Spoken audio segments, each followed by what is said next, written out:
So, the Circuit de Gilles Villeneuve kickstarts the Sportscar Association Americas by RDocs season. 10 weeks of competition where we will see multi-class racing around a variety of different circuits with LMP3 and GT4s in action. Hello everyone, it's Alex Goldschmidt, joined in the booth by my partner in crime, my good buddy, my good pal, Mr. James Parfitt.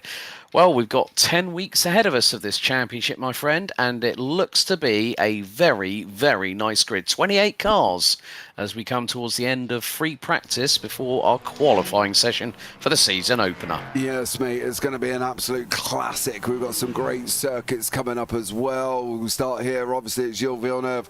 Go to round 2 for the Algarve International, then on to Road Atlanta for round 3, Spa for round 4, Suzuka for round 5, Laguna Seca for round 6. That's going to be a good one. Then the Autodromo Jose Carlos Pache Grand Prix circuit or Interlagos for round 7, Nürburgring Grand Prix Strecker circuit for round 8, and then Detroit Grand Prix at Belle Isle for round 9, and then Mid-Ohio Sports Car course for full course for the final round. It's going to be an absolute banger. We've got a great representation in the GT4s as well, with Aston Martins, Mercedes, Porsches and McLarens taken to the grid, and with 1 minute 28 to go of practice before we go into qualifying, dude, it's going to be sat back, hold on to your hats, get your popcorn, get your drinks, and enjoy yourself. Yes, indeed. And obviously, with the fact that we've got the LMP3 cars, they're going to be running the Ligier JSP 320, powered by a 5.6-litre Nissan VK56 V8, naturally aspirated, 460 brake horsepower. It's going to be a bit of a speed differential between the two classes, but not that much. But when you have production-based GT4 cars, and you have a car developed by Guy Ligier and Onroc Automotive, you have got two very powerful classes. And what's more, the main thing is with the Sportscar Association Americas by RDocs. A big thank you to RDocs Setup Shop for coming on board for this season, along with some of the other sponsors that you'll see in the top right-hand corner of your screen. There is an aerial view of the famous Turn 10, the Le Pangle, as they call it in Montreal. And then you go down through Turn 11 in towards Turn 13 at the Casino straight before the infamous Wall of Champions coming out of the 14th and final corner. This circuit has been open since 1978, and of course the name, the circuit itself was named after the late Gilles Villeneuve, who in his days raced for Scuderia Ferrari. His son Jacques went on to become, if I remember correctly, I think it was 1996 Formula One world champion with Williams, and that was back in the day when tobacco sponsorship used to be legal in Formula One. But more to the point, we now have a 10-minute qualifying session for each of the classes. Now, through the free practice session, JP, what we have noticed is that it has been wet, it has been dry around the circuit. The drivers have got 4 solo laps, so no aero assistance. And it means everyone's got to put their best foot forward for round 1. Yeah, definitely. And I think there's going to be some interesting things. They've only got a 35-minute race. They've only got 10 minutes qualifying solo. So they're going to do qualifying and 4 laps is the option. Now, the fuel limit is going to be the thing we've got to watch out for at the moment. 45% for LMP3s, only 35% for GT4s. So whether or not some people are going to pull some magic tricks out of the hat and go right to the end, well, we're going to find out, but it depends on their fuel-saving ability here, whether they can do that. But who knows? It's going to be very nip and tuck. Oh, that is not good from Kobe Earl there, and unfortunately that Merc has gone round. Oh, and that's one lap aborted. So Code Brown, clean up on aisle 3, and then hit the control out delete button and start all over again. We've got 13 LMP3 cars on the circuit and 16 GT4s, which totals 29 cars. So we've got Movin Khan in the number 64 Ligier, representing this very nation. We've got quite a few drivers from Canada, the United States, Mexico, I think I even spot Colombia and even possibly Australia. Ayrton Williams in the number 25 Aston Martin Racing Vantage V8 GT4, one of the two drivers along with Christian Menezes running for Satellite Racing, and Christian running in the number 55 sister car, as Mobin is going to start his way around this fantastic 2.71 mile circuit, and a great selection of tracks. And we're now seeing drivers really start to put the pedal to the metal. Good thing about Circuit Gilles Villeneuve, 3 sectors. Finally, we get back to a circuit where you don't have 4, 5, 6, 7, 8, 9, and 10 sectors, as we normally customarily do have here on the iRacing service. Sean Symes in the 808 briefly dived into pit lane, but at the moment, dry weather conditions, partly cloudy, air temperature and track temperature ran about the same, about 18.3 degrees Celsius, but the cloud does possibly have a bit of a dark lining rather than a silver lining, because rain could be inbound as they had it during practice. Yeah, it's going to be very, very interesting what they're going to do with that as well. Practice was there, so we are going to find out how they're going to get on. And as you say, it was in the wet, which makes it even more interesting for us, because let's be real about it, it's going to be very, very interesting if it starts raining halfway through. If it does that, well, who knows what's going to happen here, and who's going to be able to cope and everything else. I'm very interested to see how this one works here, and I think some people may get caught out, but we'll see how it works and whether or not that's going to happen. Well, pretty much everyone's out on the circuit apart from the number 44 Ligier of Eric Nickens, one of the privateer entries in the class. So we've got teams such as Wigan Water Technologies, Eternal Racing, Ace Motorsports, Apex Racing Academy. Gabriel Gutierrez is the first one to put the benchmark in GT4 in the 570 McLaren 420, a 143.393. Maximilian Muir for the US in the number 11 car for Solpec Precision Racing Blue, 132.639. So a 10-second differential on lap time in the early stages as the number 68 comes out of corner number 14. That's Scott Angelo for Maradness M Squad Oceana Coffee, and he will come across the line and goes P4 on a 35.988, so 3.3 seconds off of provisional pole position. So with every single round of the championship, of course, as you might see in the description, that there are cash prizes. Oh, that's a big off there. That's not what you want there. And Scott Angelo, after one lap, has just thrown it into the barriers inadvertently, and that is going to cost him time. Yeah, absolutely. He's going to have to go back and try again, unfortunately for Scott, and whether or not he can make it work and get some improvement on his 4th place, of course. Massive in conjunction with the strength of field here in the LMP3s. The strength of field's 5.2k. In the GT4s, it's 3.1k. So massive strength of field with experienced drivers, and hopefully, well, they can all make it through cleanly. Well, Arnaud Genest for the number 312 car has just gone provisional pole. That is the privateer on one of the many Porsche 718 Cayman GT4s. As we go back with Scott Angelo has gone again, and that is at turn 8. And he's decided to do a bit of a Jim Garner impersonation in his Ligier JSP 320. Manages to get back going again, but we've got 4 minutes and 17 seconds on the timer. Ayrton Williams has already done 2 laps. Garrett Maines, who we've commentated on before, who's the number 1 in the GT4s in one of the many Mercedes entries. Aidan Young, Christian Menezes, Jerome Berthiaume, Gabriel Gutierrez, Michael Terrafino, Adam Ostrich, Peter Moller and Roy Brown have all gone past 2 laps. Mobin Khan is nearly closing up to completing lap number 3 in this solo qualifying session. David Duino in the number 5 car is about to complete his 3rd lap. He's 4.5 tenths off of pole. Kobe Ull goes up to P6 in GT4. And Scott Angelo, well, that lap time will definitely not be allowed after that faux pas through turn 8 and 9 at the chicane there.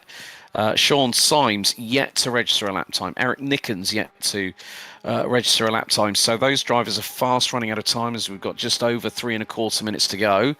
Some drivers setting purple sectors. Mobin Khan in LMP3 goes provisional top. Then Miguel Vigo and Maximilian Muir all swap positions. And look at the gap, 12 1,000ths for pole position for the season opener in LMP3.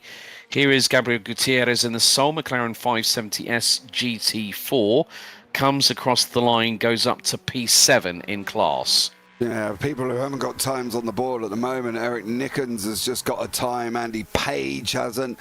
Stephen McDonald. Now, that's an interesting name, being from Mexico. I'm quite intrigued about Stephen McDonald, because there's a Scottish surname, an English first name, and a Mexican flag next to his name.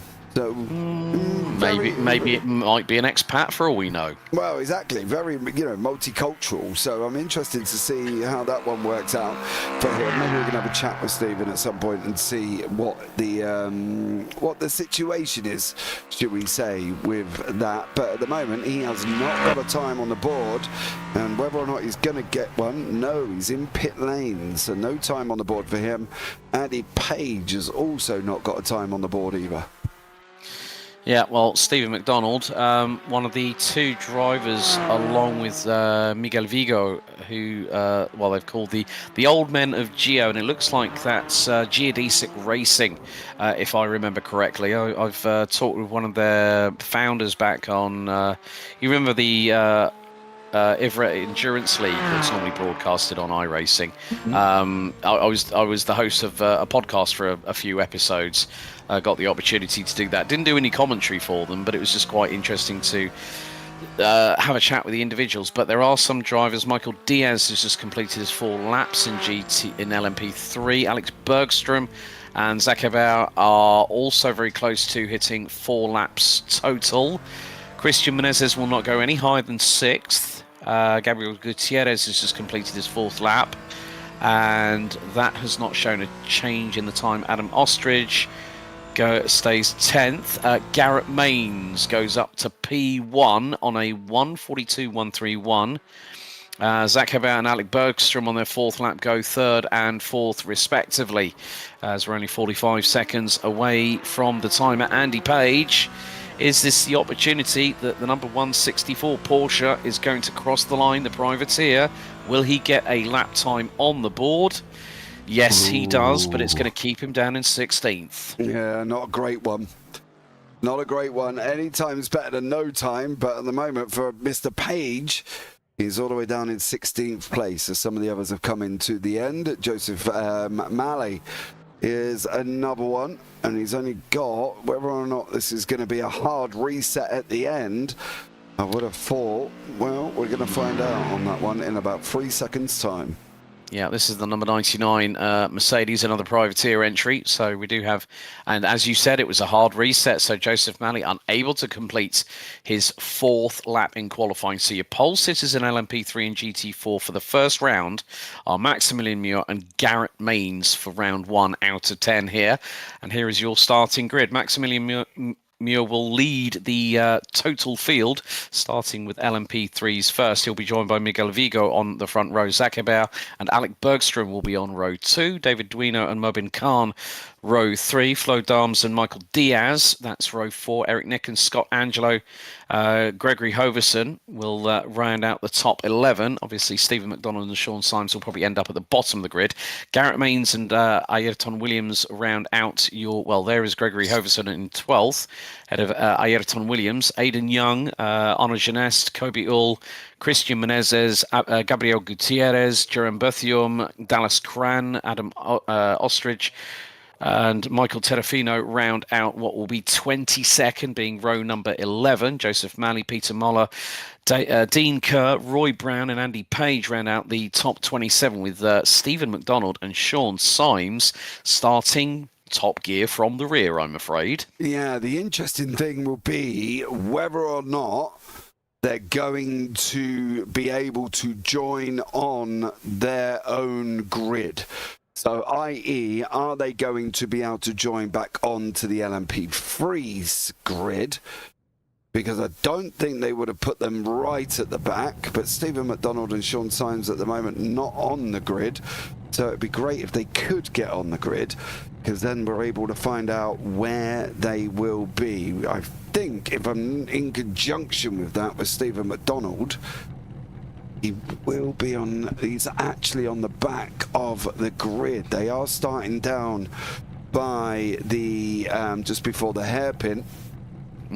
But Stephen McDonald on the back side of the grid. So whether or not he'll be given permission to go forward and join on to the back of the LMP3s, we will keep an eye out and see on that one.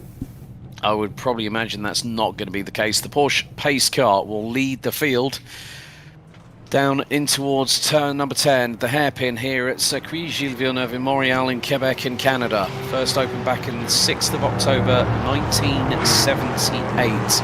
So we'll celebrate its 47th year as a race circuit. He has joined on, Alex. Sorry to interrupt. Stephen McDonald is trying to come through the GT4s to get onto the back of the LMP3. He can do without Mercedes not doing that.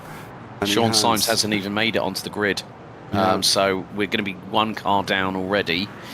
So it's going to allow Ayrton Williams to pull alongside Garrett Mains. You can see everyone's weaving from side to side, and Stephen McDonald is, well, he's up a place because Gregory Hoverson, who was actually at the bottom end of the LMP3s before the GT4s were lining up, but it is going to be the LMP3s that are going to get things underway. So 35 minutes of this 2.71 mile circuit. The Porsche pace car peels into pit lane. It's Muir and Vigo on the start-finish straight as we come out of the final corner, past the wall of champions. We wait for the red lights to ignite here as the Sportscar Association Americas season for LMP3s.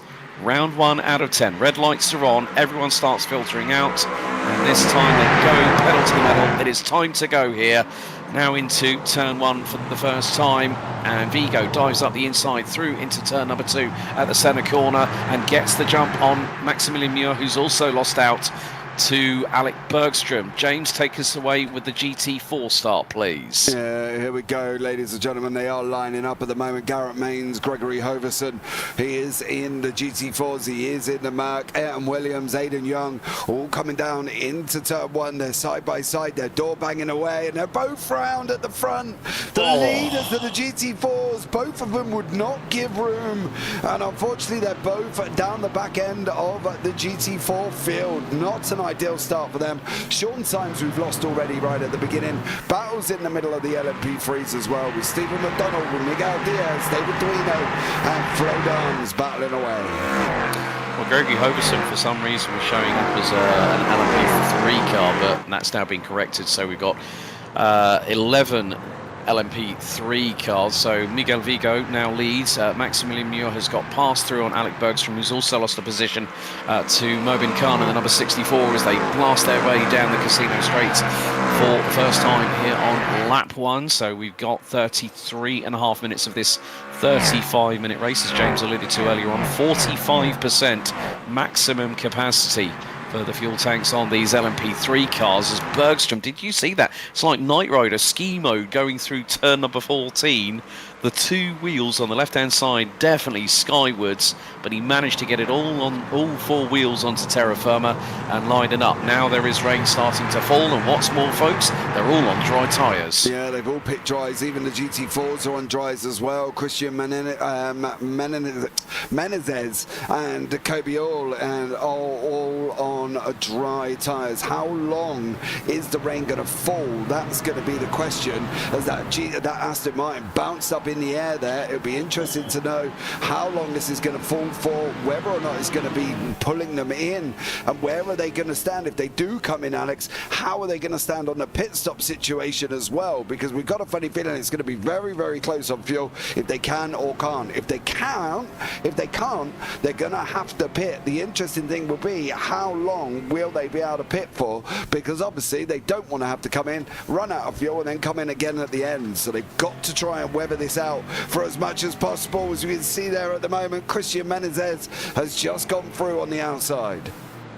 on Kobe Earl, the first driver to blink and pull the trigger to go into the pit lane for wet weather tyres. Number 68 LMP3, that's Moradis M Squad, Scott Angelo, 24 seconds in pit lane, and that has put him right in the midst of the GT4s battling away. As you can see, 97%. Oh my goodness me, and that's for rainfall possibly, or maybe humidity, but you can just see now that Angelo, he's on cold wet tyres, cold brakes, and locks it up. He spun at that exact same part of the circuit at turns 8 and 9 during time qualifying. But more to the point, it's the fact that the GT4 field is being led by the Mercedes of Aidan Young in the number 427. Ayrton Williams now second.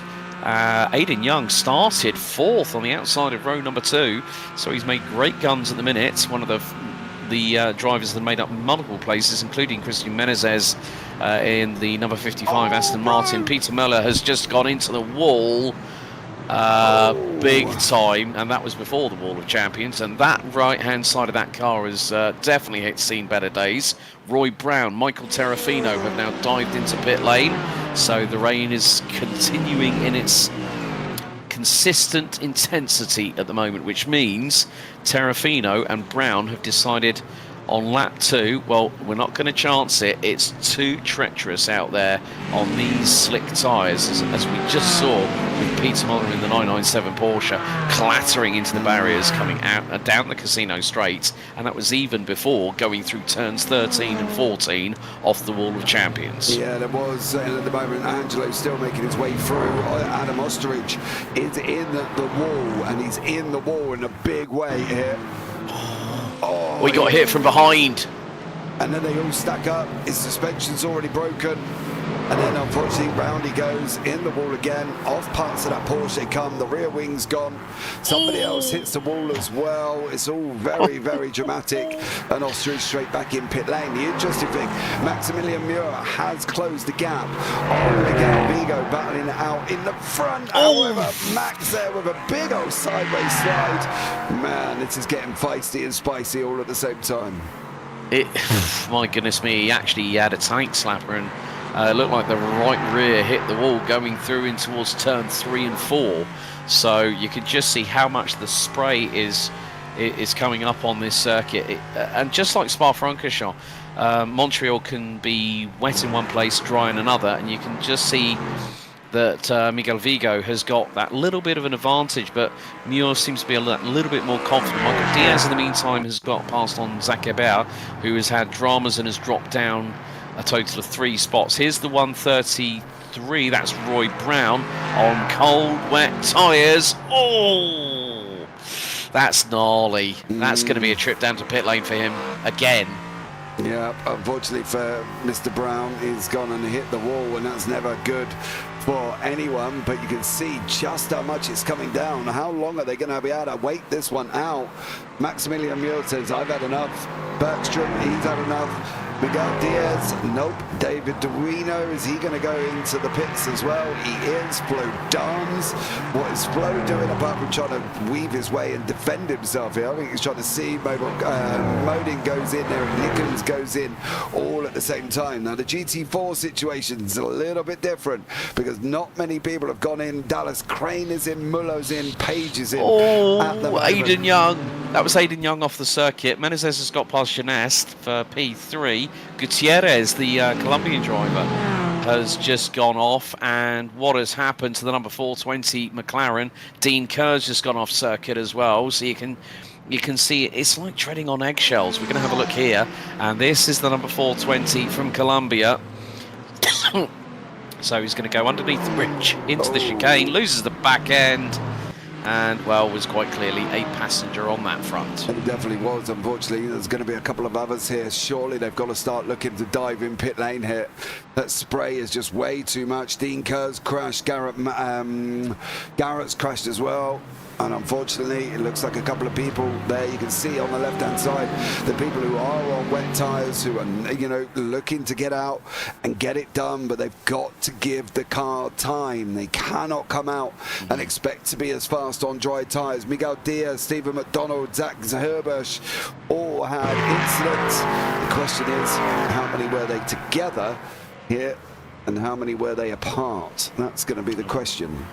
Yeah, this is Michael Diaz going into the hairpin at turn 10, goes very, very wide, tries to light up the rear tyres, gets the traction down because he pointed and squirted rather than trying to rotate the car around the corner. Here's the battle for the race lead in GT4, Ayrton Williams versus Arnaud Genest, and they are literally nose to tail, as you can see. The Aston trying to keep up with the Porsche. Of course, Porsches do like doing Porsche things. We've commentated on quite a few GT4 championships, including the JPBroadcasting ones, where the Porsche really seems to be the weapon of choice. But you can see there that Genest is going to go on the grass. He shortcuts through turn 8. That is going to be a slam dunk slowdown penalty for the race leader. And you can just see that those dry tyres are not doing anyone any favours. The top 8 and also 11th. Genest spins at the hairpin. Oh, it's synchronised spinning. Williams goes round as well. Everyone's trying to avoid. That was Scott Angelo just getting through by the sticker kit on the LMP3 car. And he's on wet weather tyres, so pretty much everyone apart from Vigo, McDonald and Khan. McDonald has toughed it out really, really well. He's up 9 spots from 11th.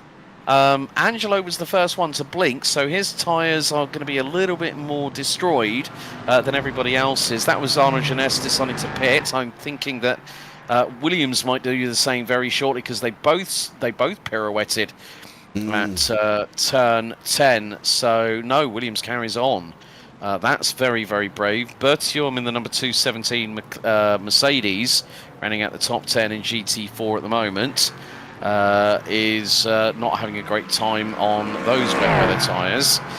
So we're looking at about a 23 to 24 second pit stop for LMP3s for tyre change and maybe a little bit of fuel in there as we ride on board with Michael Diaz, 6th place, but the 3rd highest in terms of the drivers running on wet.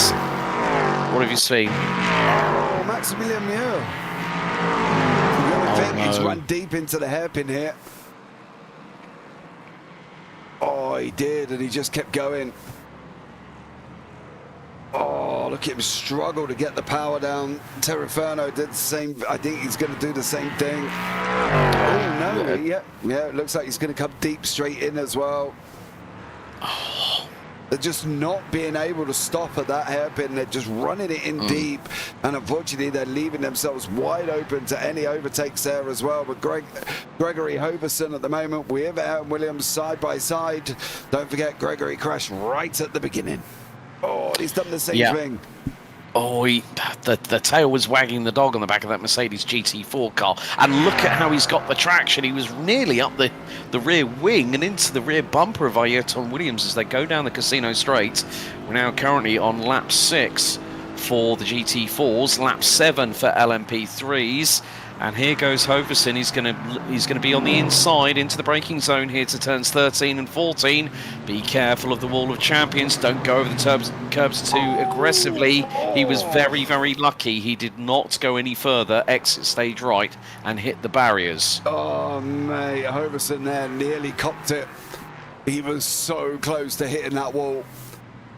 Oh, he's gone in deep again. Is he going to be able to get it round this turn? He is. Get it done. The Aston Martin's tucked in right behind him at the same time here.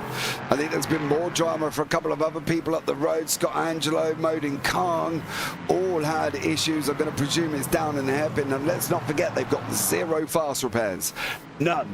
Hoverson again hitting the wall coming out. He's got to be more and more mindful of what's going on here at the moment, because hitting the wall out of 3 and 4, that progressive damage is not going to do you any favours whatsoever.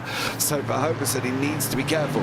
The interesting thing, Alex, as well, looking at it at the moment, it's still raining, but by the looks of it, I can't really tell if it's all the way rain. No, it's not raining. No, it seems to, but the biggest problem is that, oh, careful. That was Kobe All nearly losing it through turn 9. And we're riding on board with Gregory Hoverson from the Apex Racing Academy.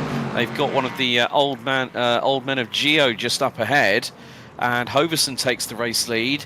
Ayrton Williams looking around the outside of the hairpin. Careful of the wall on the left-hand side. The number 25 Aston Martin manages to hold its line. Garrett Maines gets through on Gabriel Gutierrez for 4th place in the meantime just behind them. And we are seeing that Miguel Vigo and Stephen McDonald have toughed it out all the way through. But the biggest thing here, as Alex Bergstrom has gone off track, so is Michael Diaz. One of the things that may not be assisting with the circuit drying out, if it stopped raining, is that the track temperature is colder than the air temperature. And I've seen that happen before, that the circuit does not dry out significantly. If it was 3 to 5 degrees centigrade more than the air temperature, then yes, you would see an evolution of the circuit. There is a little bit of a dry line starting to form, but how long it takes for that to fully evolve is anyone's guess. So Vigo and McDonald in LMP3, Hoverson, All, Williams, Maines and Gutierrez and Cran in GT4 have all toughed this out on slick tyres. So you look at what Scott Angelo did. He was the first one to jump in on lap 2 and the tactic didn't work. But his performance may be the thing that's sort of like kicking him in the backside, so to speak. Yeah, definitely. I think that's the thing. There's a few people you see on the left-hand side. Vigo McDonald, Hoverson, Earl, Williams, Maines, Gutierrez, as you said, have all not stopped. So they've just flat out gone for it now. And I hope for the best that they can hold it as long as possible on the track. Whether or not this is going to dry or whether or not we're going to get another spurt of rain, that's going to be the interesting thing, I think, because I'd be very interested to see how these guys are going to get on. They're all obviously on dry tyres, on all 7 of them, in fact. So this could be interesting to see how that goes here for them. Yes, a very interesting proposition, so to speak. But Miguel Vigo now has a 2.5 second lead in the LMP3 class ahead of Stephen McDonald. Gregory Hoverson now has a 2.6 second lead over Kobe Ull in the number 3. So Mercedes leading the way 1-2 in GT4, followed by Aston Martin, followed by Merc. Gabriel Gutierrez up 3 places from 8th at the start. But here we go for a battle. This is Hebert versus Duino for P6 as Zach manages to nicely keep it through at that point. Flo Dams I don't think is that far behind either. So yeah, there's Flo in the number 13 Ligier, and you can see that there's still a lot of spray. Flo, one of the drivers for the Solpec Precision Racing Blue. Solpec known well, quite a recent addition to being a hardware supplier, but some you can see there. This is don't make it 3 wide. Oh, this is like Hamilton and Button back in 2011 all over again. Yeah, and the words were said, "What is this guy doing?" Come out of Jetson Button's mouth at that moment in time, as there was a tyre banging there. There was the same there for David Duino and Flo Dams. Dams getting it a little bit sliding, a little bit wrong again. Duino trying to come into him once more, side by side into 3-4. Duino can't stop it. He can't stop it. There was contact with Flo Dams. Is he going to wait? Is he not going to wait? He allows him to go through, but whether or not Dams is going to get any form of slowdown penalty, that's going to be a very, very interesting one. He's got to go now. Duino's got to go. That was Dams all on his own. Oh, he didn't go anywhere.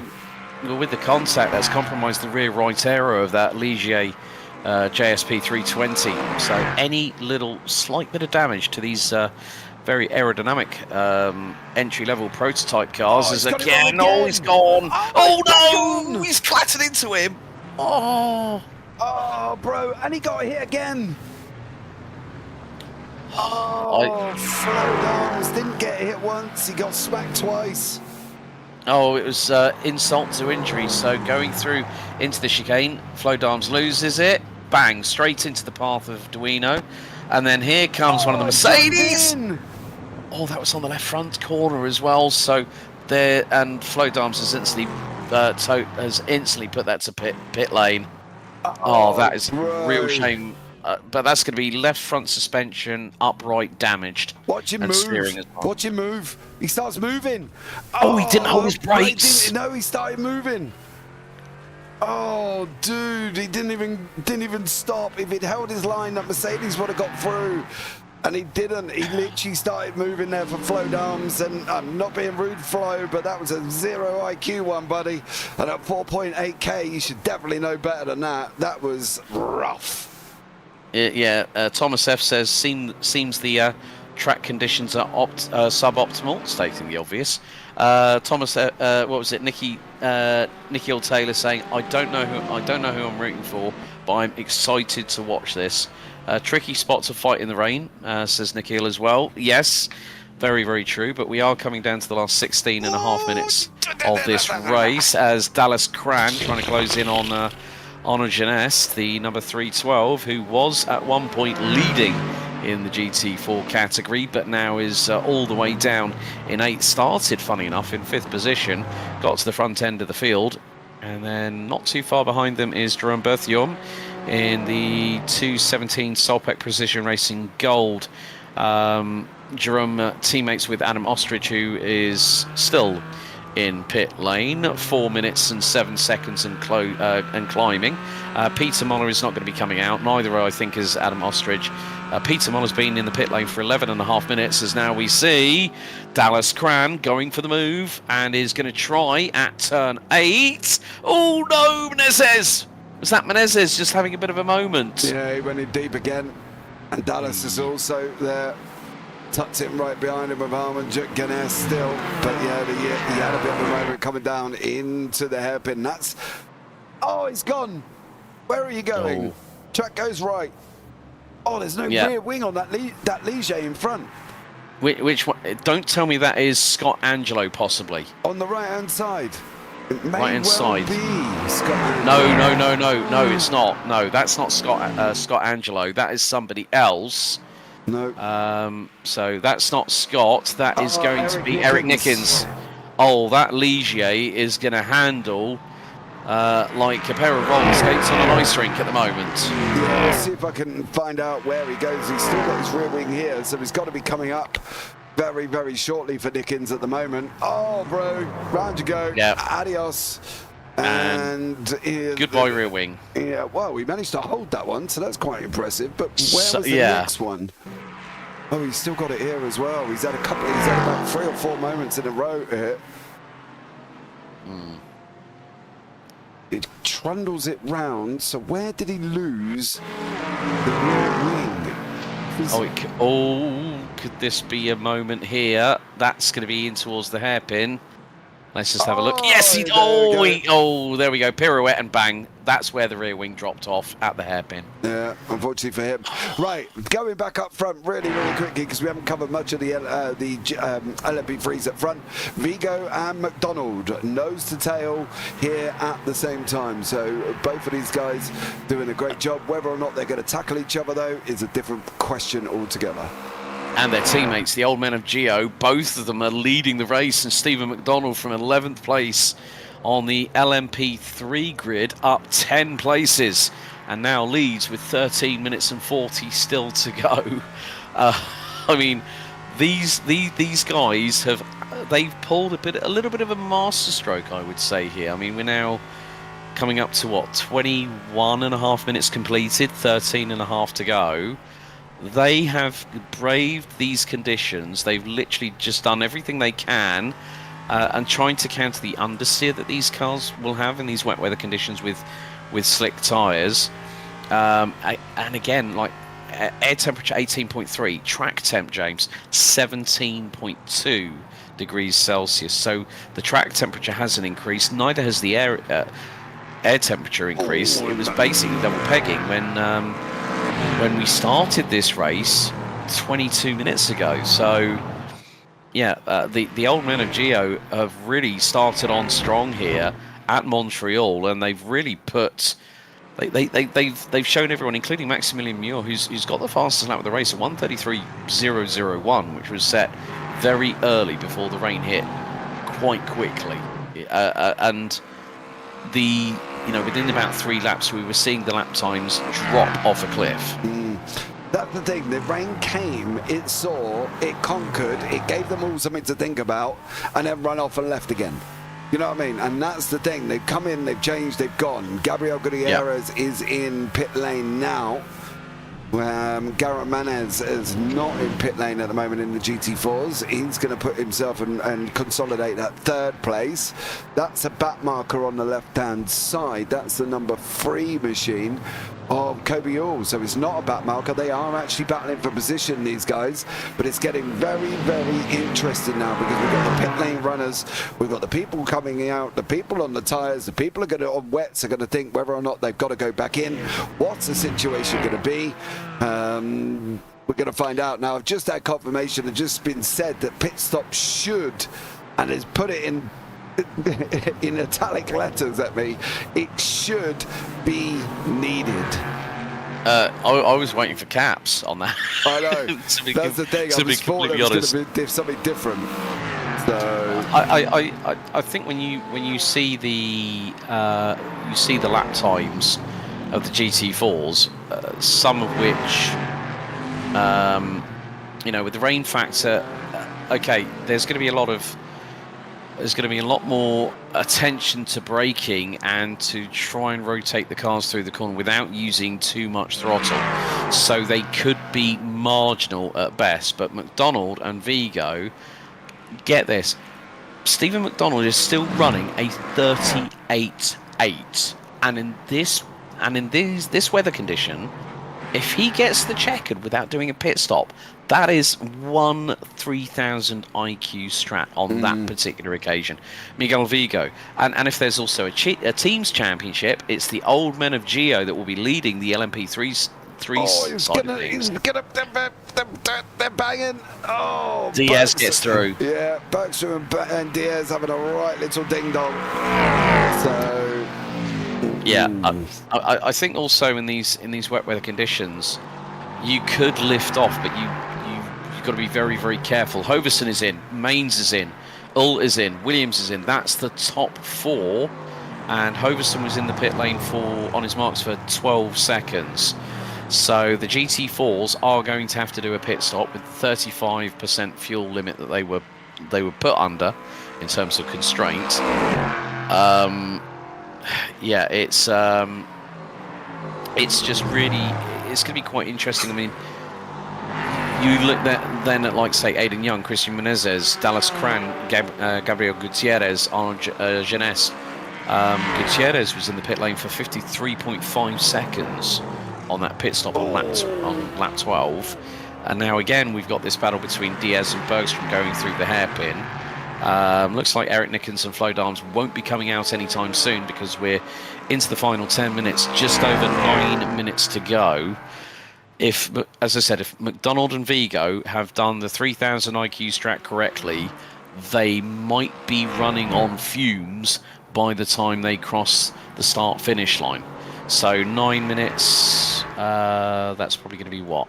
It's probably going to be about another 6 or 7 laps, I would have thought, give or take. Yeah, we have been told that they will need to lift an absolute ton if they are going to no-stop this. So we're going to find out basically what McDonald, what Vigo are going to do. They are the only two who have not pitted, but they are the two that are at the front and dominating the pace, of course.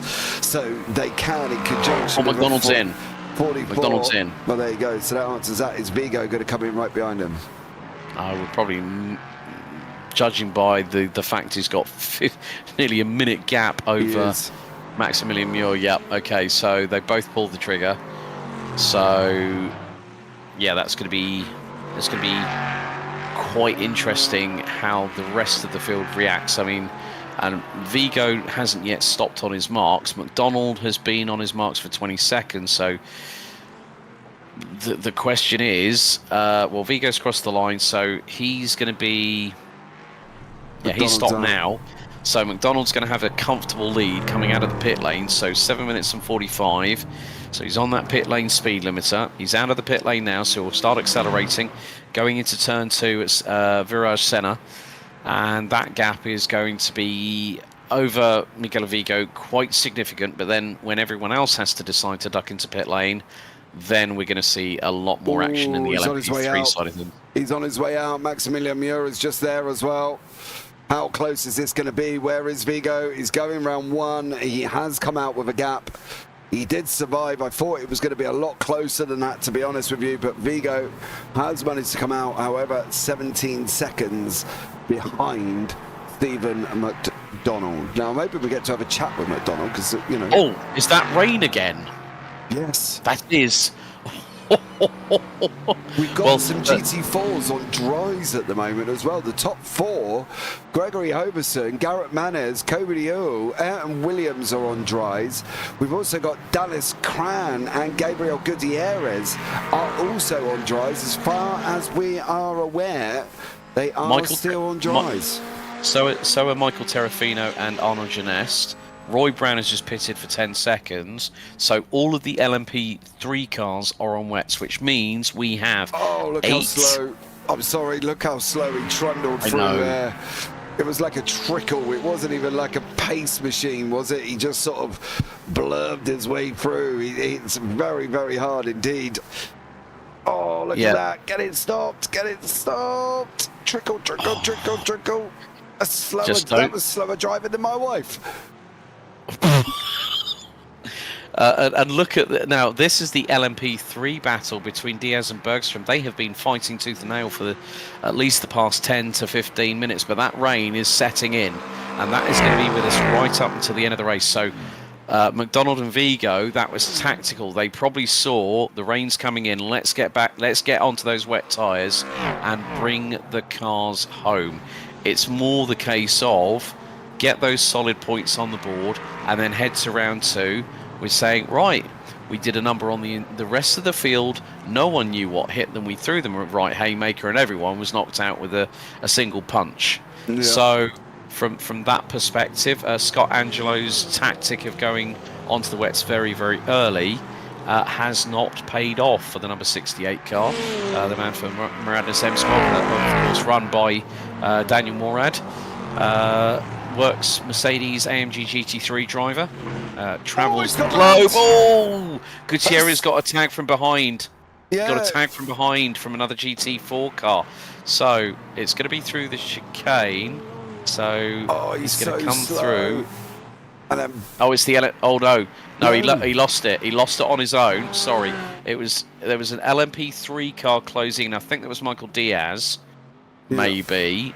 So yes, it's Diaz and Bergstrom behind. So going through the corner, there's the tail going for the first time, and he hits the curb, and bang, hits the barriers with the right front. Yeah. So that was all on Gutierrez himself. And Gutierrez, what tyres is he on? He's on dries, and that rain is coming through thick and fast. Straight on goes Alec Bergstrom. Yeah, Bergstrom went in too hot. It seems to be the place at the moment. That's the thing, isn't it, for them? Yep. Down into that hairpin, they can't get that right. And unfortunately for Bergstrom, he didn't get it right and went in too hot. Now, I'd love to tell you that there was more battles, but the interesting thing is Kobe Earl is in pit lane, but where is Menendez? That was Joseph Malley has gone round. Menendez now has gone past Earl, who's surely got to change tyres. But I think that was Joseph Malley in the Mercedes. He bounces over the curve, over the next one. The Mercedes says, nope. And unfortunately... welcome to the Wall of Champions. Yeah. That, my dear sir, is taking her out clubbing when he should be Netflix and chilling. And that's on a school night. Absolutely, I agree. You got to. This is the thing. These guys are not stupid, right? We can see this by the strength of field. We can see this by the some of the I ratings. For a car like the Merc in the GT4, it doesn't matter if you're GT4 or GT3, you've got to treat her nice. You cannot take her out, get her wildly drunk, and then chuck her in an Uber on the way home and give her a dirty kebab. It ain't going to work like that. You've got to sit her down. You've got to get a nice bit of salmon on the grill. You've got to Netflix and chill her and be nice with her, because once you're nice with her, she'll treat you nice back. If you're rough and tumble, that Merc is not going to love you at all. In fact, she'll probably delete your phone number, block you, or maybe even miss a digit out. So she ain't going to be happy, that Mercedes. You've got to be nice with her, and that's the thing that you cannot do. Start slamming throttles and bouncing curves when you don't need to. In other words, folks, that means you've got to have mechanical sympathy with the machinery that you are working with. Brandon Rose, what an... No, but what's an analogy? But you look at it from two perspectives. You can provide the wonderful tale that James has said, or you can be just like a killjoy like me and just say, yeah, it means mechanical sympathy. Yeah, you can do the technical term of Alex Goldschmidt, or you can just go with mine. I don't know, exactly. I don't know what you prefer, really, to be blatantly honest with you. But well, the thing is, that's why we work so well together, because you give this wonderful analogy, and I just go, killjoy. Yeah, full-on bore. Right. Full-on bore. But yes, exactly. You've got to treat her right. And as they say, you look after her, she'll look after you. And that is the big thing. If you're not one with the car, you are going to be on the losing streak every single step of the way. Oh, that was the 25 Ayrton Williams. Right, he's broken, and I've got a thing here, and the reason I've got this is we've got 1 minute 16 on the clock, right? 1 minute 13. Menendez is closing in on Mains, and he's got Mains already. He is now closing in on Hoverson. So whether or not Hoverson's going to be able to hold this, let's not forget Hoverson is on dry. Look at that. He is trickling. He is going slower than my grandma on a Zimmer frame at this moment in time. Menendez is coming in behind him, and he's coming in quite quickly. So if Menendez can get this over Hoverson, he might be able to get him for the win, but it depends on where McDonald is. He's going over the line. We're going to have a final lap. This is going to be the final lap. Can Menendez catch Hoverson? That's going to be it. 17 seconds. It's come down 2 seconds already. Dude, Hoverson is in trouble. He is in trouble at this moment in time. That is torrential rain. That is torrential rain, and Menezes is now 15 seconds behind. Hoverson has just got to be on a wing and a prayer right now. And as you said, it's when you said about your grandmother, and he's gone straight on. He's gone straight on. He's had no other alternative. Hoverson has had to go straight on, coming out of the final corner. And this is the crunch point here. Christian Menezes and Aidan Young are both on wet weather tyres. Aidan Young's not going to catch him. He's missed it again. Oh, bro, this has got to be. That is going to be a massive slowdown penalty for Gregory Hoverson. I don't care if you're on dries or wets, but Christian Menezes in the number 55 Aston Martin Vantage from Satellite Racing is literally nigh. He's lost it again. He's lost it again. No, it's all gone wrong for Gregory Hoverson. He's hoping to hold on. Timer's hit 0. McDonald is 60% of the way through the final lap on lap 21, and Christian Menezes is now 7.4 seconds behind. And I'm looking. McDonald's going up the line. Sorry, Alex, I nearly missed it. McDonald from 11th on the grid is now making his way down into turn 13 and 14. Will go past the wall of champions here on lap number 21. Stephen McDonald is going to punch his ticket to victory lane on a 3,000 IQ strategy. Him and Miguel Vigo are going to pick up a 1-2 for the old men of Gio. But the big question is, how far away is Christian Menezes from Gregory Hoverson? The gap is 2 seconds. 2 seconds, 1.8. There, look, and that's him. That is him in front. That's him. Oh no. Did he hit the LMP3? He did, because there's damage on the right side. Look at the wheel arches. Menezes is going to try and draft him down the casino straight here on the final lap. And Hoverson is absolutely powerless. He can't do anything about it. The LMP3 goes round the outside. Here goes Menezes round towards the outside of the casino straight on the run down to 13 and 14 for the final time. McDonald wins in LMP3. Vigo and Mule round out your top three. Round out outside. Down the outside goes Menezes. Is he going to lock it up? Is he going to get it through? He's going to get it through. Get out of the final corner. From 20 seconds back to victory on the final lap. Christian Menezes from 7th on the grid will win GT4. Wow. Aiden Young got him as well. Hoverson's going to come over the line in third. He had 20 seconds puffed away like Harry Potter up a chimney. And unfortunately for Hoverson, he finished in third on dries. That rain caught him out. That spin after spin after spin after spin on that lap and the lap before absolutely done him. And unfortunately for him, he lost not only the win, he lost the second place as well for Greg Hoverson. Oh, bro. Gutted. I've got it. You've got to be slightly upset for the young man, but yeah, god damn, he got caught out by that rain, and it come down in buckets. What can you say about the well? Talk about excitement, drama, incidents, tyre changes, massive changes of weather conditions here at Montreal for the season opener out of 10. We've still got 9 weeks to go, folks. Still got 9 weeks to go for Sportscar Association Americas. Here are your provisional LMP3 results. It is a 1-2 for the old for Miguel Vigo, and also for Stephen McDonald from the Old Men of Geo. Well done to them. 1-2. McDonald starting from 11th on the grid, finishes on victory lane. Miguel Vigo and Maximilian Muir for Solpec Precision Racing Blue rounds out your top three. Michael Diaz makes it another one of the Solpec cars that ran out your top four, ahead of Alec Bergstrom in the number 66, one of the two Miranda's M Squad cars. Well, three of them actually, two with Oceana Coffee. Jeff Fleischman not on the grid here this very day.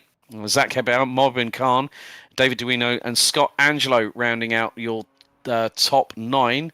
And then we had Eric Nickens and Flo Dimes actually retiring, both on lap 12 and lap 10, respectively. Sean Symes unable to finish, well, unable to start qualifying, let alone the race.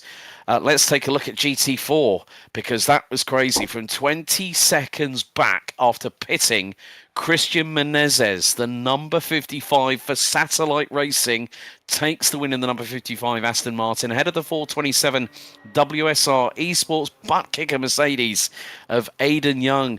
It was so close, but Apex Racing Academy's Gregory Hoverson was going to be denied that victory. He was the highest placed driver in GT4 on dry tyres, ahead of Garrett Mains, ahead of Ayrton Williams, who at one point hit the barriers and still brought the number 25 Aston Martin from Satellite Racing across the line to finish fifth. Colby Alger. I'm sorry to interrupt you. He must have got a penalty over the line, because he actually crossed the line in third, Gregory Hoverson, and he ended up behind Ayrton Williams. So I do wonder or not there was penalties involved in that. I would imagine so, because he had multiple cut tracks in the meantime. Yeah.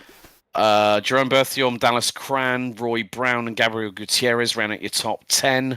Dean Kerr, Michael Terrafino, and Andy Page rounded out the drivers that made it to the checkered. Arnaud Genest out on lap 15, Joseph Maley lap 14, Peter Moller on lap 14, and Adam Ostrich was in the pits for quite a long old time again, finishing down in 17th. But we're going to have a chat with some drivers, I think. So, you know what? First up, let's bring in our season opener GT4 race winner from Satellite Racing. Let's see if we can bring in the number 55 of Satellite Racing as Christian Menezes. Let's see if we can bring him in. There you go. So, Christian, did you think that you'd start 7th in this race and finish first? Congratulations, well done. I would have told you you were lying. Like, this was unreal race to do. These are the races I love, you know what I'm saying? Just pure driver skill. Obviously, a lot of luck played in my favor. I can name everybody in the top 5 and name how I got lucky to get ahead of them. But that's how racing is sometimes, and played in my favor today. The decision early on to pit for wets, me and my teammate Ayrton were talking about it, and it was a flip of the coin, no clue, because we didn't have a spotter for the race, so it was just like, I'll pit, you stay out, whoever wins wins. And Mhm. until the last 4 laps, it looked like staying on drives was a better choice. And then again, the rain just poured down. Played right in my favor, and the rest is history. Just everybody going slowly on the dries ahead of me, and then as well, I with 3 laps to go, I had 2.2 laps left to fuel. So again, I had to try to keep it on track while fuel saving more than I ever had Mm. before, and it was just an unreal race. It was a lot of fun. I'm not at all surprised. Your last recorded lap time on lap 19 was a 2 minute .683. Your best lap of the race was a 1:47.4, There you go. which just goes to show that strategy that both you also that well, we did see that Ayrton hit the barriers as well, but the big thing was when you saw that gap on your HUD coming down from like 20 seconds, then we were frantically counting it down in the commentary box. It's like 7, no, it's 5, no, it's 3, no, it's 2. Oh, there he is, he's got off.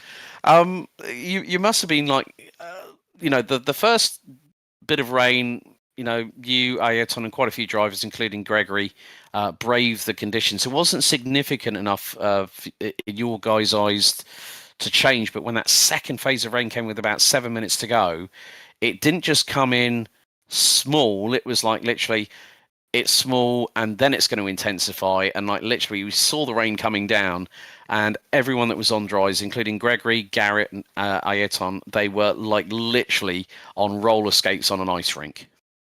Exactly. Watching them go around, it felt like I was a different class. But again, um, luck of the draw, it looked like it was their favor for again until the last 3 laps. But just honestly, I'm so happy right now. Again, thank you to Satellite and all their sponsors. Having Ayrton and Mobin, in my ear talking through the race, it helped a lot, and ultimately it was how I got to first. Brilliant. Well, Christian, thank you so much for talking to us in the post-race interview show. Final question. Looking forward to Portimao next week for round 2? It'll be pretty hard to top this race, but yeah, I'm looking forward to gonna come well prepared. Brilliant. Christian, thank you so much for talking to us. Apart from the team, anyone else you'd like to give a shout out to before we let you go? Thank you to every part of SAA. It's coming off of PRL. This again series is going to be great, and I'm looking forward to it. And thank you for you guys for your time. Brilliant. Okay, thank you very much, Christian Menezes. So we'll pull him back down into the interview room. So next up, I think we need to have a chat with our man that finished in second place. That will be the number 427. I'm going to drag in Aidan Young from WSR Esports Butt Kicker. Aidan, welcome into the booth. Not a bad way to finish the race. P2 having started fourth. It was a difficult one out there, wasn't it? Yeah, with the race starting dry and then ending in the wet. I mean, it was a lot of fun. I like mixed conditions like that, especially when everybody thought, "Oh, start of the race to mid race is gonna be dry," and then like about lap 2, full rain hit, and it was just like, "Oh, that's nice. That's it's not what we need." But luckily, I kind of figured it would rain somewhere like soon into the race, and then as well as at the end. So I gambled by taking a bit of a higher downforce setup and just going maximum wing, and it was like it worked out. I did I did get stuck in neutral on my first pit stop though. Oh dear, you don't hear of that happening very often. Yeah, that Well, cost me about 4 seconds. hey, at least it didn't cost you that much time, hey? Yeah. I mean, I just tried to recover it, just get my head down and just like, look, it's racing, stuff happens. Don't let it go to your head. Just drive the car. You can recover the ground. And so that's what I did for the rest of the race. And then I found out towards the end there that I short fueled just a tiny bit too much, and I had to take about an additional 4 to 5 liters, and then I almost ran out going out of the final corner too, had it not been for a long fuel save going into the final chicane. So did you actually put any fuel in that car on any pit stop at all? I put in the first one about 20-ish, because my cap said, okay, you should be fine to take 20. So I was like, all right, I'll take 20 then. I'll do exactly what it says. It said I would have about a liter left at the end, and then all of a sudden these top 5 guys come through and they're still on the dries, and my fuel just shoots up to saying I need to take 5 liters. So I was like, oh, great, another pit stop. But still, very credible finish despite these tricky and torrential conditions, especially towards the end of the race. Anyone you'd like to thank before we let you go, Aidan? Yeah, I'd like to thank my team WSR Esports for giving me the tools I need to do well, for watching, supporting me, and growing me into the driver that I am now. And then our sponsors, Abruzzi UK, and Knight Rider Designs, and Morgan Butler Cinematography, as well as Butt Kicker. Butt kicker, possibly? Wow. Getting knocked on a live stream. You need to have like a set of notes on your phone or something, just so at least you can remember. For somebody to write me some rallycross notes, that'd be great, please. Well, there we go. Yeah, or rally notes. 90 left, don't cut. Well, we'll see you next week at round 2 for Portimao. But congratulations on finishing P2 tonight, Aidan, and we'll see you next week in Portugal. See you guys next week. You know what? That's the first time I think in a long time where we've had a driver that we've interviewed, JP, and they've just absolutely gone blank when we said, "Oh, is there anyone else you'd like to thank?" And then it's like the sponsor list, and it's like so many times I see that, dude. They come in and they go, "Yeah, and you're like, "Come on, you could do it."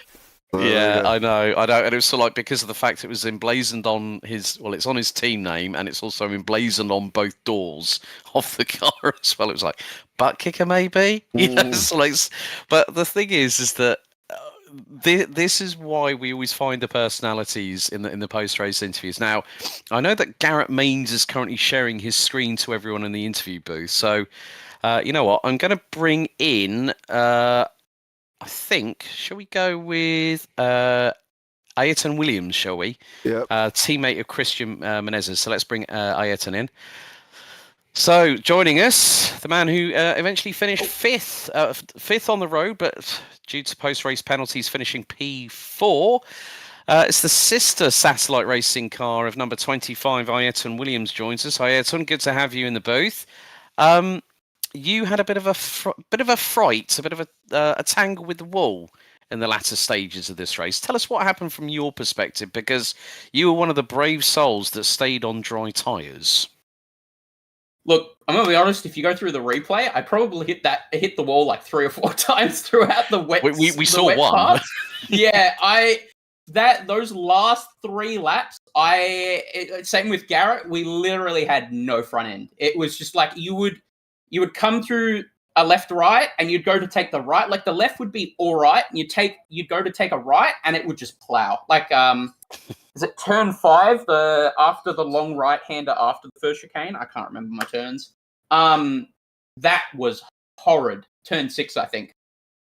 Me and Garrett both had big moments there. So pretty horrendous on the slicks, but I'm pretty happy that I came home in 4th, because it could have very well have been a meatball.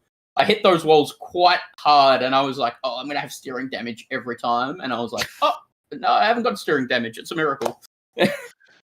But, I mean, we saw you battling for the lead early stages of the race. I think, who was it with? I think it was with Arno Janess, and you both went spinning at turn 10 at the hairpin.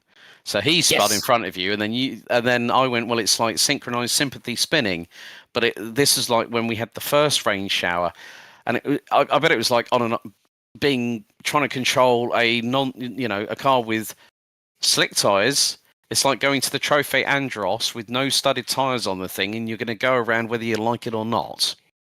Yeah, well, it's like driving on ice with with like regular road tires, like without spikes. It was, so the first shower wasn't too bad. It was sketchy 100%. We were doing slower times, but that last shower was crazy. It went from like, it literally went, I got onto the back straight after the 2 chicanes, and I was like, oh, okay, this is all right. And then the next lap, halfway around the track, it was just wet. Like, it was like a downpour already. And I was like, oh, this is already slower. This is already slower than like dry conditions. It went from like dry session 1 lap to wet immediately. And I was like, oh no, this is going to be terrible. And then obviously you saw what that replicated for me and Garrett there. We were just trying to hold on. But yeah, coming home P4 after that, I'm pretty happy. I'm pretty happy in all honesty. And obviously congratulations to Christian for a really good call on the tires. Yeah, and a good result overall for the team for satellite racing. But thoughts ahead of next week at the Algarve at Portimao.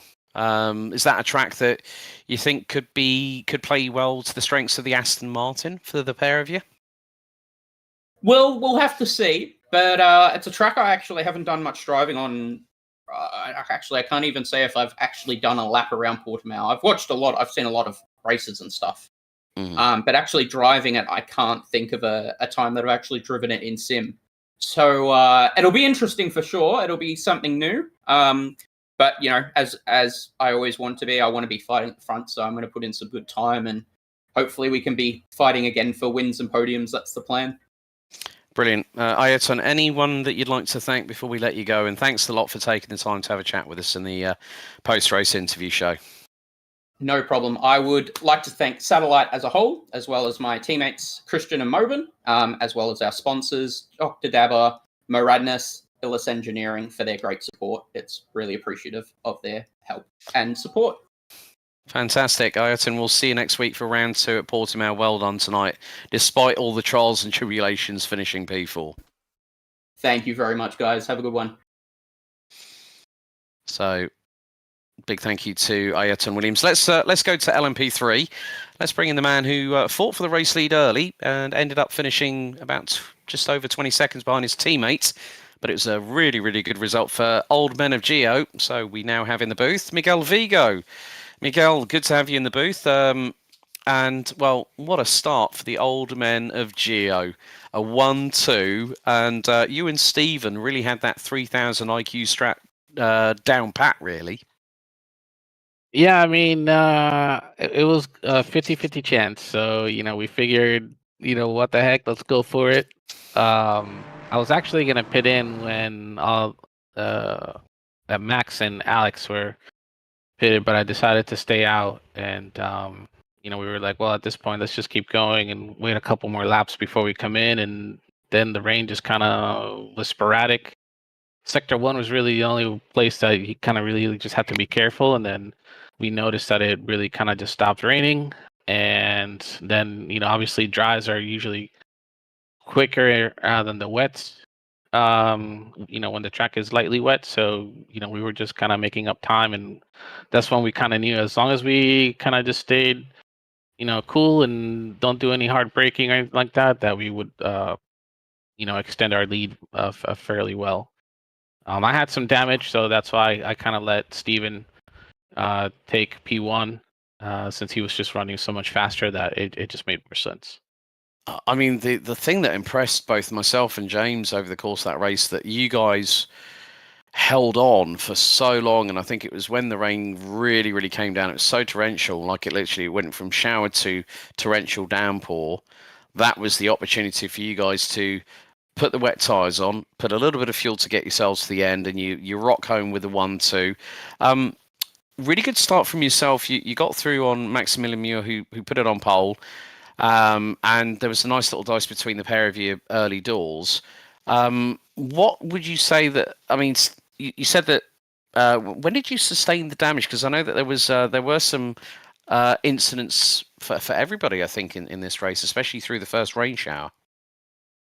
Yeah, so I ended up hitting the wall twice. I believe was turn 4, I think, 4 or 5.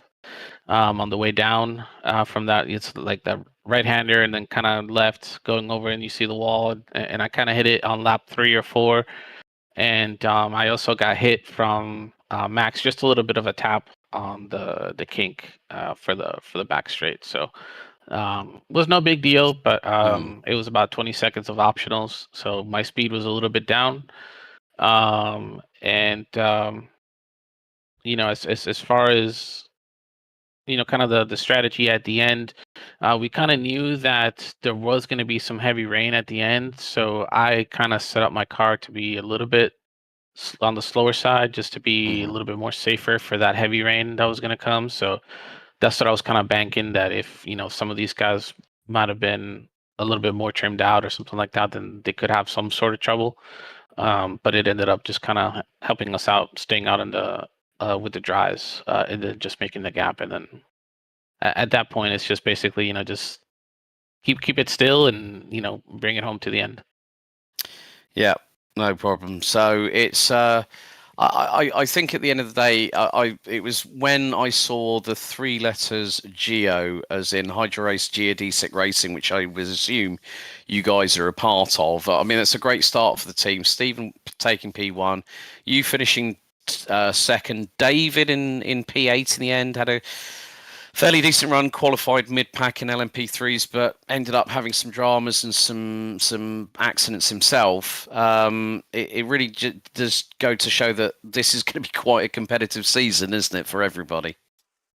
Yeah, I mean it's I'm the team manager for Geo, and we're kind of running the name because I'm 42, so I'm kind of over the hill, and Steven is mid-30s, and David's kind of the youngin one, but he's old. He's got an old soul, so we thought it'd be pretty funny to just kind of call ourselves Old Man of Geo. I do like the fact that, but Miguel, I mean, that you think you're old, and me and Alex are both older than you. So if you're Well, old, we're it- ancient and dinosaurs. Thanks, mate. It was funny. It was funny, Miguel, because I remember interviewing you for the Ivra podcast, if you might remember a few. yeah, I do. Yeah, That I was like thinking that name rings a bell, and when you said, "Oh, I'm 40," I went, "I knew it! I knew it! It is the one who it is the man who leads it." But no, I mean it's really really cool that you guys have jumped on board with this championship, Miguel, and all credit to you guys. Okay, yeah, there's 3 of you, but at least everyone knew that there was going to be an opportunity to go for the 3000 IQ strat. So hats off to you and Stephen for picking up the 1-2 tonight, and well done.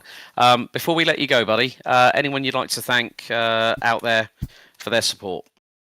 yeah, just do want to thank everybody on the team. Obviously Steven, he's a little bit shy, so I'm kind of doing the interview for him.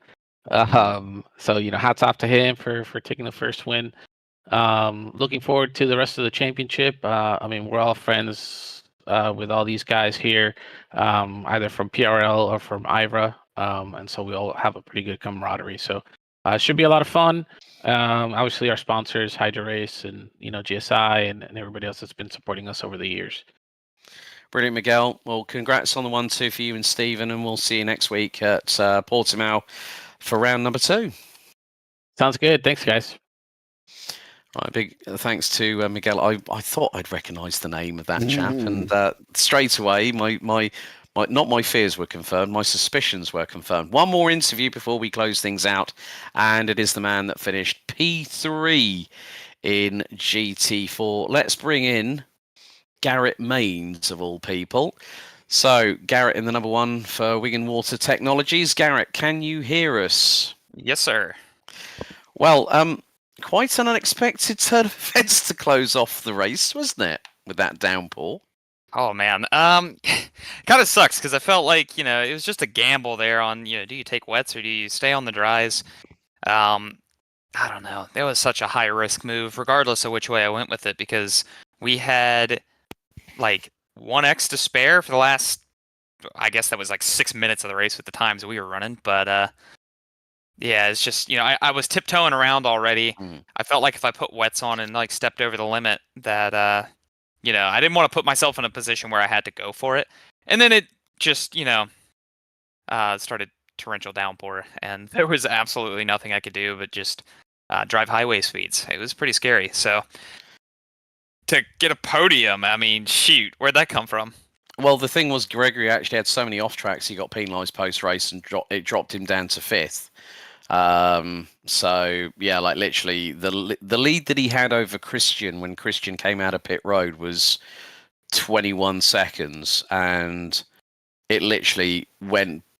That lead evaporated quicker than I don't know what, like hot water, water boiling in a kettle, and you get the bubbles at the top of it. So like literally, we saw it was like 17 seconds. And we could see that Gregory was struggling so bad. We saw Ayrton hit the wall, and he said, "Yeah, I hit it 3 or 4 times." We caught the first big whack that he caught on the right front of the Aston Martin. But yeah, like you said, trying to drive highway speeds around a track where you're normally at 70% full throttle in torrential weather conditions, but you weathered the storm, you got P3, and that gets you off to a good start this season anyway, doesn't it? Yeah, I mean, shoot, the way the race started, to come back and get P3, you with a ton of front end damage, we'll take that. It's definitely good to be keeping it close with Aiden in the points, and I think we're gonna have a really competitive field all season. It looks like so. Getting a podium finish and some solid points. Obviously, that pole adds to the confidence. I think we got a good shot. Final question. Thoughts ahead of next week at Portimao. Do you think Mercedes could be one to watch around the Algarve? Is turn 1 a left or a right? I don't know. It's a right-hander. Yeah, so I guess we'll figure out what turn 2 is next week, because that's kind of where we're at the moment. So it'll be an experience. I think there will be some learning, but I mean, I hadn't run this track in 6 years, so there was some learning this week too. So I think we'll go back to a test session and figure it out. Brilliant. Well, Garrett, thanks very much for talking to us in the post-race interview show. Before we let you go, anyone you'd like to thank? Yeah, I got to give a huge shout out to Wigan Water Technologies. A big thank you to them for coming on board this year. Also, a thank you to Scott at MCU Body and Linux for their support. Brilliant. Garrett, thanks so much for talking to us. We'll see you next week, and hopefully you'll be ready for the challenge of the roller coaster at Portimao. Thanks for your time. Appreciate it. Thank you.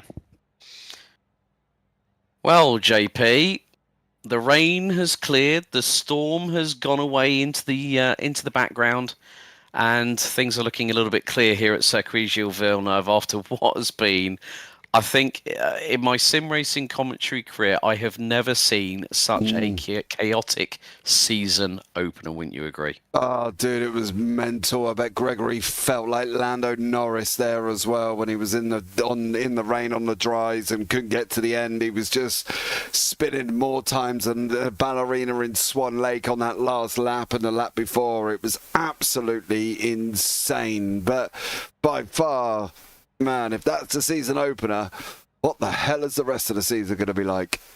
Well, you're going to have to wait, folks, for 7 days, 1 week from now, where we go to the Autodromo Internacional do Algarve in Portimao in Portugal. And that, I'm sure, is going to be a roller coaster ride. We certainly had one here at Circuit Gilles Villeneuve. Well, folks, just to give you a little bit of an update on the JP Broadcasting Network, well, if you want more endurance racing fun, check out at the moment Round 4 J2 ICS Endurance Series at Road Atlanta GP. Then tonight, UK time that is, we've got Radical Race Series Season 2, Round 3 at Mosport at Canadian Tire Motorsport Park. We've got the League Zero Super Formula Round 3 at Portland.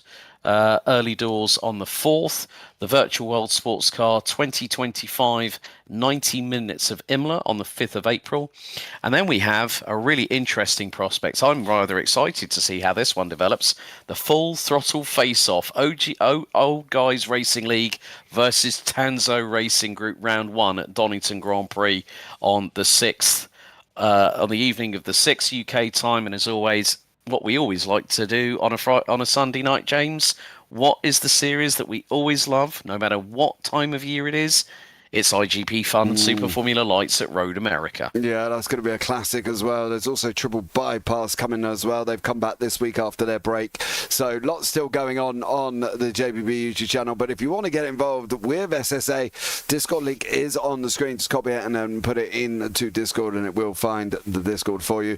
All links down in the description below as well, including the sponsors. So thank you so much for that. There was a late one that come on board as well, literally before the broadcast started. So Vero Motion, thanks so much for supporting the series as well. Great one. Looking forward to next week.